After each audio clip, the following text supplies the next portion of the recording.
रीना एक मध्यम परिवार की लड़की थी, लेकिन उसकी भाभी शिवानी एक बड़े घर की बेटी। शिवानी की शादी अभिषेक से लव मैरिज थी। अरे भाभी, ये कितना अच्छा सूट पहना है आपने। काश ऐसा मैं भी पहन पाती। अरे क्यों नहीं रीना, वैसे भी तुम्हारा और मेरा नाप तो एक ही है, जब मन करे पहन लेना। भाभी, आपको आपके पापा ने कितने अच्छे कपड़े गहने दिए हैं। मैं उनकी इकलौती बेटी जो हूँ। बेटी तो मैं भी इकलौती हूँ, लेकिन क्या करे, पापा है नहीं, पता नहीं कैसे होगी मेरी शादी। तभी वहाँ शिवानी की सास आ जाती है। अरे क्यों नहीं करेगा भाई तेरी शादी धूमधाम से, आखिर जिम्मेदारी है तो उसकी। और वो दिन भी आ जाता है जब रीना की शादी तय हो जाती है। अभिषेक, क्या हुआ? आप इतने परेशान तो कभी नहीं दिखे। कोई बात है तो बताइए मुझे। अरे शिवानी, वैसे तो शादी का सारा इंतजाम हो गया है, लेकिन गहनों का रेट तो आसमान छू रहा है। कैसे क्या करूं, कुछ समझ में ही नहीं आ रहा। थोड़ी देर में शिवानी अपने पूरे गहने अभिषेक के सामने रख देती है। ये लीजिए, गहनों का इंतजाम भी हो गया। अरे नहीं नहीं शिवानी, मैं ये गहने किसी हालत में भी नहीं ले सकता। ये तुम्हारे पिता ने तुम्हें दिया था और तुम हो कि। तभी वहाँ सास आ जाती है। अरे तो क्या हुआ, इसकी तो हो गई ना शादी, अब किसे दिखाने हैं इसने गहने। सास गहनों का डिब्बा शिवानी के हाथ से लेकर वहाँ से चली जाती है। रीना की शादी धूमधाम से होती है और अब वो बड़े घर की बहू बन जाती है। वहीं रीना की शादी के बाद शिवानी और अभिषेक उसकी शादी के कर्जों से डूब जाते हैं। मैं सोच रही हूँ नौकरी करनी शुरू कर दूं, वैसे भी पढ़ी लिखी हूँ, आपकी थोड़ी मदद भी हो जाएगी। वैसे शिवानी, कुछ दिन कर लो तो अच्छा ही होगा, क्योंकि जरूरत भी है। अब शिवानी भी नौकरी करने लगती है और घर खर्चे में अभिषेक का हाथ बटाती है। एक दिन शिवानी, रीना का फोन आया था, कह रही थी कि आने वाले त्योहार में उसके ससुराल जाना है। ठीक है माँ। अरे ठीक तो है, लेकिन एक काम कर लेना, उसके सास ससुर से लेकर पूरे खानदान के कपड़े मिठाइयाँ सब ले आना, और हो सके तो रीना के लिए छोटे से कान में पहनने के बूंदे भी। और क्या है ना, शादी में उसे सारी बड़ी बड़ी कान की ज्वेलरी दी थी, घर में पहनने के लिए तो उसके पास कुछ भी नहीं है। शिवानी सोच में पड़ जाती है कि वो क्या करे, क्योंकि कर्जों और घर के खर्चों के बाद तो पैसे बचते ही नहीं थे। शिवानी फिर अपने पिता को फोन करती है और उनसे पैसे मांगती है। देखो शिवानी, मैंने तुम्हें शादी के वक्त ही मना किया था कि ऐसे घर में शादी करनी ही नहीं चाहिए। अरे अभिषेक को शर्म आनी चाहिए जो ससुराल से पैसे मंगवा रहा है। शिवानी को पिता की बात पर गुस्सा आ जाता है। आप मेरे पिताजी हैं और मैं परेशान थी, इसलिए आपसे मदद की उम्मीद की पापा। अभिषेक को तो पता भी नहीं है कि मैंने आपसे पैसे मांगे हैं। शिवानी सोचती है कि वो अभिषेक से बात करे, लेकिन फिर उसे लगता है कि वो टेंशन ले लेगा। तभी शिवानी की नजर हाथ के कंगन पर पड़ती है, सीधे बाजार जाती है और उसे बेचकर ननद के घर ले जाने का सारा सामान लेकर आती है और सास के सामने रख देती है। हाँ ठीक है, लेकिन फल थोड़े और अच्छी क्वालिटी के होने चाहिए थे। शिवानी कुछ नहीं कहती, वहाँ से चली जाती है। एक दिन शिवानी, रीना का फोन आया था, बहुत रो रही थी। क्यों माँ, क्या हुआ? सब ठीक तो है ना उसके ससुराल में? अरे तूने तो उसकी नाक ही कटवा दी। अब मैंने क्या कर दिया माँ? कह रही थी कि बड़े घर की बहू है भाभी, जो कपड़े दिए वो ब्रांडेड भी नहीं थे। तू तो जानती है ना उन लोगों का पहनावा कितना अच्छा है। तू तो मेरी बेटी का भला कभी सोचती नहीं। हाय भगवान, अरे बड़े घर की बहू है, इसी बात की जलन है ना तुझे, लेकिन याद रख, मेरी बेटी का सोचने के लिए भगवान है, तुम लोग कभी उसका बुरा नहीं कर पाओगे। अब शिवानी के मन में सवाल था कि क्या ईश्वर सिर्फ रीना के साथ है? उसके साथ नहीं, लेकिन उसे सुकून था कि वो अभिषेक के साथ उसकी जिम्मेदारियों को निभाने में बराबरी की हकदार है। शिवानी वहां से चली जाती है। वो सास से कुछ नहीं कहती, क्योंकि अमीर घर की बहू बनकर रीना को भले ही सुकून ना हो, लेकिन गरीब घर की बहू बनकर शिवानी खुश है, क्योंकि खुशी पैसों से नहीं परिस्थितियों पर निर्भर करती है। पति, पत्नी और नौकरानी। शीतल और अभिमन्यु की शादी को 5 साल हो चुके थे, लेकिन अभी तक उनका कोई बच्चा नहीं हुआ था। इसकी वजह से शीतल और अभिमन्यु परेशान रहते थे, लेकिन उन दोनों से ज्यादा परेशान थी शीतल की सास, यानी अभिमन्यु की माँ जानकी देवी। जानकी देवी चाहती थी कि जल्दी से जल्दी उनकी गोद में पोता या पोती आ जाए, और इसीलिए वो अपनी बहू शीतल को लेकर एक दिन हॉस्पिटल पहुंची। डॉक्टर मैडम, जरा ठीक से चेक करके बताइए ना। कई बड़े बड़े डॉक्टर को दिखाया है, लेकिन मेरी बहू माँ ही नहीं बन पाती। मैंने शीतल को बहुत अच्छे से चेकअप किया है। देखिए, बात यह है कि शीतल के अंदर माँ बनने की कैपेसिटी नहीं है। ये आप क्या कह रही हैं डॉक्टर साहब? कोई तो इलाज होगा ना, कोई दवाई दे दीजिए। देखिए, कुछ प्रॉब्लम ऐसी होती है जिनका कोई ट्रीटमेंट नहीं होता। आई एम सॉरी टू से, लेकिन शीतल कभी माँ नहीं बन सकती, क्योंकि उसके यूट्रस में अंदर से ही कुछ प्रॉब्लम है। घर आने के बाद क्या हुआ माँ? कहाँ लेकर गई थी आप शीतल को? अरे कहाँ लेकर जाती, डॉक्टर मैडम के पास ले गई थी, लेकिन तेरी बीवी तो कभी माँ बन ही नहीं सकती। मम्मी जी, इसमें मेरी क्या गलती?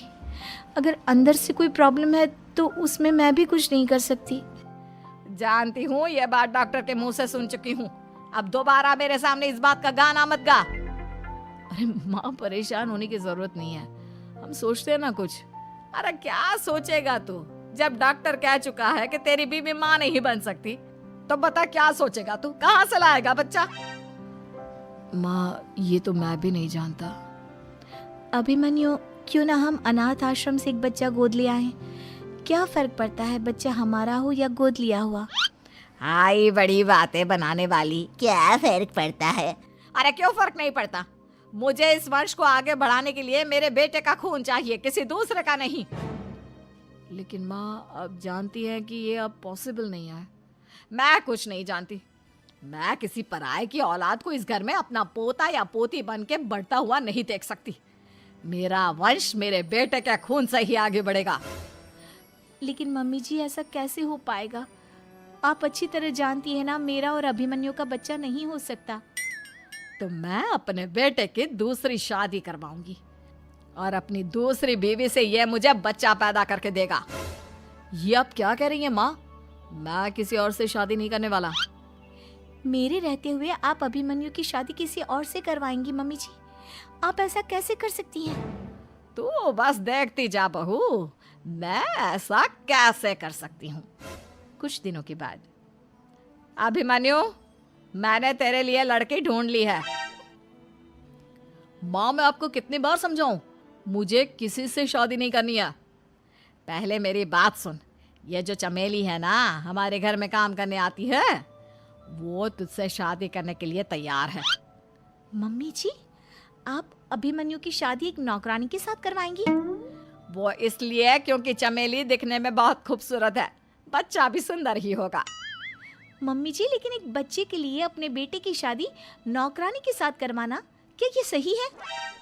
अगर अभिमन्यु ने शादी नहीं की ना, तो मैं अपनी जान दे दूंगी। अब देख लो, अगर तुम्हें अपनी माँ की जान प्यारी है तो तुम्हें इस नौकरानी के साथ शादी करनी ही होगी। इस तरह जानकी देवी अपने बेटे अभिमन्यु की शादी नौकरानी चमेली के साथ करवा देती है। कुछ दिनों के बाद, नौकरानी से मालकिन बन के तो मजा आ गया। अब तो मैं इस घर की मालकिन हूँ। देखो, अपने आप को ज्यादा मालकिन समझने की कोशिश मत करो। एक बार तुम्हारा और अभिमन्यु का बच्चा इस दुनिया में आ जाए, उसके बाद तुम इस घर से हमेशा के लिए चली जाना। अरे जाओ जाओ, किसी और के आगे बातें बनाना। एक बच्चा तो पैदा नहीं कर सकी, बढ़िया आई। जाओ जाकर मेरे लिए कॉफी बना कर लाओ। नौकरानी मैं हूँ या तुम? मम्मी जी, देखिए ना शीतल मुझसे किस तरह से बात कर रही है। शीतल, तुम्हें पता है ना चमेली प्रेग्नेंट है, मेरे बेटे के बच्चे की माँ बनने वाली है। वो जैसा कहती है वैसा करो। लेकिन मम्मी जी वो मुझे नौकरों की तरह ट्रीट कर रही है। अरे तो करेगी ना, वैसे भी बहू तुम हो किस काम की, एक बच्चा तो पैदा नहीं कर सकती। जाओ अब घर के सारे काम करो और चमेली को आराम करने दो। थैंक यू मम्मी जी, भगवान आपका भला करे। आप नहीं होती तो मैं नौकरानी से महारानी कैसे बनती। देखो तुम्हें जो चाहिए सब मिलेगा, खूब खाओ पियो मजे की जिंदगी जियो, लेकिन बस मुझे एक बच्चा पैदा करके दे दो। कुछ दिनों के बाद मम्मी, बच्चे के लिए आपने मेरी शादी चमेली के साथ करवा तो दी, लेकिन दिन और रात का चैन मिट गया है। सारा दिन शीतल और चमेली की बहस चलती रहती है। अब शीतल को इस घर में रखने से क्या होगा, मैं तो कहती हूँ उसे घर से निकाल दो, है भी किस काम की। मैं ऐसा नहीं कर सकता माँ, वो मेरी पत्नी है, उससे बहुत प्यार करता हूँ मैं। तुम्हारी पत्नी चमेली है, चमेली उससे प्यार करो। अरे तुम्हारे बच्चे को जन्म देने वाली है वो। अभिमन्यु, मैं खुद ही इस घर से चली जाती हूँ। वैसे भी अपने ही घर में नौकरों की तरह रहकर परेशान हो चुकी हूँ। घर की नौकरानी मेरे ऊपर हुक्म चलाती है, वो तुम्हारी पत्नी बन चुकी है। अब मेरा इस घर में क्या काम। अभिमन्यु के बार बार रोकने पर भी शीतल उस घर से चली जाती है। कुछ दिनों के बाद चमेली एक बच्चे को जन्म देती है। भगवान ने मेरी सुन ली, मेरे बेटे का घर भर गया, उसका अपना बच्चा इस दुनिया में आ गया। मम्मी जी, बच्चे को हाथ लगाने से पहले मेरी एक शर्त तो सुन लो। तुम कहना क्या चाहती हो चमेली? आपकी मम्मी को बहुत शौक था ना अपने पोते को खिलाने का। अब देखो, इस दुनिया में हर चीज की कोई ना कोई कीमत तो होती है। तुम अपनी आधी प्रॉपर्टी मेरे नाम कर दो, बच्चा तुम्हारे नाम। अरे लेकिन मैंने अपने बेटे से तुम्हारी शादी करवाई है, अब ये सौदेबाजी कहाँ से आ गई। जो औरत अपनी बहू को घर से निकाल कर एक नौकरानी के साथ अपने बेटे की शादी करवा दे, वो तो सौदेबाजी कर ही सकती है ना। उसका कैसे भरोसा कर सकते हैं। मुझे बस आप लोगों की प्रॉपर्टी चाहिए, उसके बाद ही बच्चे को आप हाथ लगा सकते हैं। मैंने कहा था ना मम्मी, आप गलत कर रही हैं। देखिए, उसका नतीजा आपके सामने है। जब शीतल को पता चलता है कि अभिमन्यु और चमेली का बच्चा दुनिया में आ गया है तो वो अपने घर पहुंचती है। अभिमन्यु, कहाँ है आपका बच्चा? क्या मैं उसे देख सकती हूँ? कुछ भी मत पूछो शीतल, माँ की हुई एक गलती हम लोगों पर भारी पड़ रही है। वो नौकरानी अपनी औकात पर आ गई है और अब हमसे अपनी आधी प्रॉपर्टी मांग रही है, वो भी बच्चे के बदले में। एक बात कहूँ अभिमन्यु, आप उससे कुछ भी देने से मना कर दो। अरे कैसी बात कर रही हो, मेरे बेटे की औलाद है उसके पास, ऐसे कैसे मना कर दे। मम्मी जी, वो अभिमन्यु का बच्चा नहीं है, वो चमेली और उसके बॉयफ्रेंड का बच्चा है। ये तुम क्या कह रही हो शीतल? ये देखिए वीडियो, चमेली और उसका बॉयफ्रेंड आपस में बातें कर रहे हैं कि उन दोनों ने मिलकर आपको बेवकूफ़ बनाया है और अब इस बच्चे के बदले आपसे प्रॉपर्टी भी हड़प लेंगे।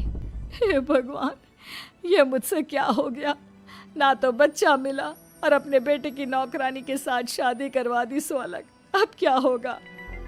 मुझे माफ़ कर दो शीतल, मेरी वजह से तुम्हें बहुत तकलीफ हुई है।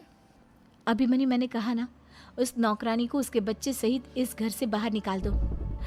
लगता है मेरे अभिमन्यु का बाप बनने का सपना अधूरा ही रह जाएगा। अभिमन्यु, अपनी मम्मी से कहो कि परेशान ना हो। आपको याद है एक बार हम एक IVF सेंटर गए थे, मैंने फिर से वहाँ जाकर बात की थी और आपको पता है इस बार मैं प्रेग्नेंट हूँ, क्योंकि हमने वहाँ पर प्रोसीजर करवाया था जिसकी वजह से मैं प्रेग्नेंट हो गई थी और इस बात का पता मुझे बस कुछ महीने पहले ही लगा है। हमारा बच्चा इस दुनिया में आने वाला है अभिमन्यु। मुझे माफ कर दो शीतल बहू, मुझसे बहुत बड़ी गलती हो गई। कोई बात नहीं माँ, लेकिन अब हमें उस धोखेबाज नौकरानी को इस घर से बाहर निकालना है और इस घर की मालकिन को वापस घर लाना है, वो भी अपने बच्चे के साथ।